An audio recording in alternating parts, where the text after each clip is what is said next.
How to download Crunchyroll episodes for offline viewing. Hi everyone, this is Kate here and welcome back to the channel, and in today's video we will learn how we can download episodes from Crunchyroll so that we can watch the favorite anime offline anytime, anywhere. So without further delay, let's get started. First thing first, you will need a Mega Fan or Ultimate Fan Crunchyroll subscription. The offline download feature only works with all these premium plans, so make sure that you have a Mega Fan or Ultimate Fan plan in your account.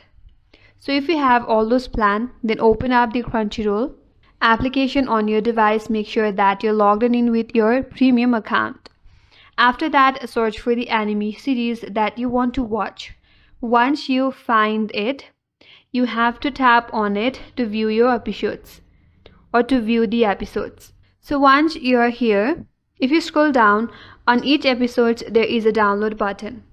All you have to do is tap on the download arrow, and that's it. After that, your episodes will begin downloading.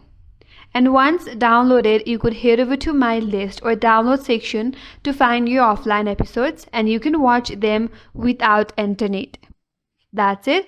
That's all for today's video. Hope this video was helpful, and if you're new to our channel, consider subscribing. Thank you for watching. Stay tuned for more videos.